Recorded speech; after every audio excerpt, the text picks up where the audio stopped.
Bonjour à tous, les amarres sont bel et bien larguées. De la maternelle à l'université, la rentrée est donc effective pour tous. Les activités économiques, sociales, culturelles, sportives et cultuelles retrouvent bien donc une vitesse de croisière. À chacun de vous, le pasteur Josias vous souhaite donc du courage, de la persévérance, de la discipline et de la réussite pour cette nouvelle saison.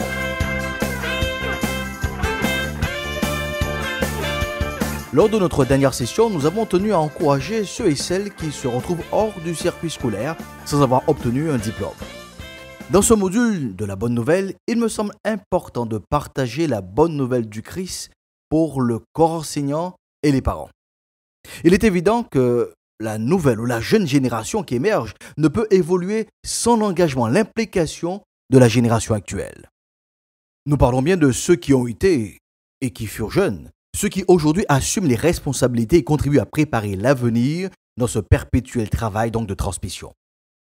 Dans la préparation de cette chronique, je me suis demandé par qui devrais-je commencer, les parents ou les enseignants? S'il est vrai que l'on associe aisément les enseignants donc aux étudiants, je rappelle que ce sont donc les parents qui donnent le là. Ils prédéfinissent la base, le cadre, les conditions avec lesquelles l'élève ou l'étudiant évoluera. Je commencerai donc ce cœur à cœur en me tournant vers les parents. Monsieur le père, madame la mère, à tout représentant légal. Avant toute chose, je salue votre courage dans cette mission. Que dis-je dans ce sacerdoce d'être un parent mandaté à préparer la nouvelle génération? Quand on y réfléchit bien, un parent d'élève, même le parent d'un étudiant à l'université, il se retrouve lui-même à être un élève, à être un étudiant de la vie. Il ne finit pas d'apprendre, il découvre sans cesse de nouveaux domaines de la vie à investiguer. Au milieu de ce tableau général, tout parent est, reste et demeure un acteur, un investisseur donc dans la vie de sa progéniture. Il est un incontournable contributeur dans le projet de l'étudiant. C'est sous cette base que je veux vous encourager d'une manière particulière. Poursuivez donc votre implication dans la vie de vos enfants, et ce, indépendamment de l'actualité par laquelle vous passez, à titre personnel, ou que vous passez ensemble avec votre progéniture. Le roi Salomon le rappelle en Proverbe 22, verset 6. « Instruis l'enfant selon la voie qu'il doit suivre, et quand il sera vieux, il ne s'en détournera pas. » Nous comprenons bien qu'il ne s'agit pas seulement de pouvoir aux fournitures scolaires, aux uniformes, aux frais de scolarité, à l'hébergement, à la nourriture donc de l'enfant. C'est la fiche de mission de l'instructeur qui s'applique aux parents. Vous conviendrez avec moi que le parent est un instructeur non diplômé, quasiment sans formation dans le métier de parent. Et pourtant, il a la capacité de réussir son mandat. Et c'est ce que vous faites, madame, de même pour vous, monsieur. Après plusieurs années d'implication, d'investissement, il arrive que nous voyons ou que nous ne voyons pas le fruit du travail. Il arrive qu'après des années de sacrifice, qu'il y ait un sentiment de frustration, de déception, tant le décalage semble être trop grand. Madame, monsieur, les représentants légaux, ne vous laissez pas abattre. Comme je le déclarais dans la dernière session, la photo de la situation actuelle de vos enfants n'est pas la photo finish de leur existence. Vous n'avez pas travaillé en vain. Vous n'avez pas perdu votre temps. Je partage avec vous l'histoire d'un homme qui avait donc 2 fils. Le plus jeune donc dit à son père, « Donne-moi ma part d'héritage, celle qui me revient donc de droit. » Et le père fit donc le partage de ses biens donc entre ses fils. Quelques jours plus tard, donc le cadet vendit donc tout ce qu'il avait reçu et il s'en alla donc pour un pays lointain. Et là, il gaspilla donc sa fortune en menant donc grande vie. Quand il eut tout dépensé, une grande famine survint donc dans ce pays et là, il commença à manquer du nécessaire. Alors, il alla se faire embaucher donc par l'un des propriétaires donc de la contrée. Celui-ci donc l'envoya donc dans les champs garder donc les porcs. Le jeune aurait bien voulu donc apaiser donc sa faim avec les carbours que mangeaient donc les bêtes, mais personne ne lui en donnait. Alors il se mit à réfléchir sur lui-même et il se dit, tous les ouvriers de mon père peuvent manger autant qu'ils veulent, alors que moi je suis ici à mourir donc de faim. Je vais me remettre en route. J'irai trouver donc mon père. Je lui dirai, mon père, j'ai péché contre Dieu et contre toi. Je ne mérite pas d'être considéré comme ton fils. Accepte-moi comme l'un de tes ouvriers. Il se mit donc en route pour aller donc chez son père et comme il est encore loin, et à une bonne distance, son père l'aperçut et fut pris donc d'une profonde pitié pour lui. Il courut à sa rencontre et se jeta donc à son cou et l'embrassa longuement. Le fils lui dit, « Mon père, j'ai péché contre Dieu et contre toi. Je ne mérite pas d'être considéré comme ton fils. C'est une parabole du Christ que nous retrouvons et qui est donc disponible dans l'évangile de Luc. Dans le cadre de ces quelques minutes d'encouragement pour les parents, je vous invite à prêter attention à l'attitude du Père. Suivez donc l'impact de son implication dans la vie de son fils. Il est vrai que dans cette histoire, il est question de gros sous, de partage d'héritage dilapidé donc par un fils irréfléchi, d'où son qualificatif de fils prodigue. L'investissement du Père a été réel, puisqu'il est en mesure de lui léguer donc sa part d'héritage.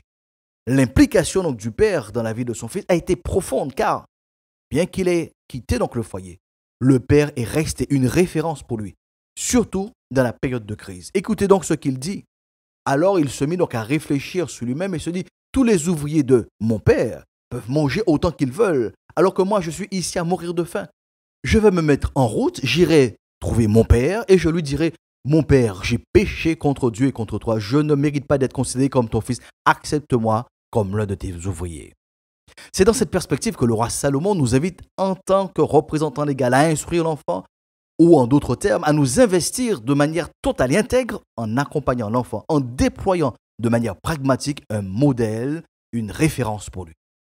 À chaque père, à chaque représentant légal qui vit une épreuve avec son ou ses enfants, à vous monsieur, à vous madame qui vous retrouvez dans cette parabole, le pasteur Josias vous encourage à ne pas désespérer. Quoi que l'on dise sur votre enfant, quoi que l'on pense de votre situation, tant qu'il y a vie, il y a de l'espoir. Je dirais différemment, tant que le Dieu de la vie est Dieu, l'espérance demeure. Qui aurait pronostiqué, qui aurait cru à ce retournement de situation? Quasiment personne. Excepté peut-être le Père, qui selon le récit a été le premier à le voir au loin. Il est donc dit, il se mit donc en route pour se rendre chez son Père. Comme il se trouvait encore à une bonne distance de la maison, son père l'aperçut et fut pris d'une profonde pitié pour lui. Il courut à la rencontre de son fils et se jeta donc à son cou et l'embrassa longuement. Est-ce la oisiveté, le désœuvrement, la résilience qui explique que le père a été le premier à le voir venir au loin? Et si par contre c'était la conviction qu'en tant que père, qu'il a donné ce qu'il avait de mieux, qu'il avait tout fait pour être un bon instructeur dans la vie de son fils? Et si par contre c'était aussi l'espérance que la part d'héritage déposée donc dans l'ADN de son fils ne peut pas disparaître à cause d'une mauvaise orientation, ne peut pas disparaître à cause d'un environnement anxiogène, nous pouvons aisément croire que depuis le premier jour du départ de son fils, que depuis le début donc de cette épreuve, de cette mésaventure, le Père savait au fond de lui, le jour du retour de son fils était attaché au jour de son départ. Chère mère, cher père, cher représentant légal, ravivez, alimentez cette étincelle d'espérance qui est en vous.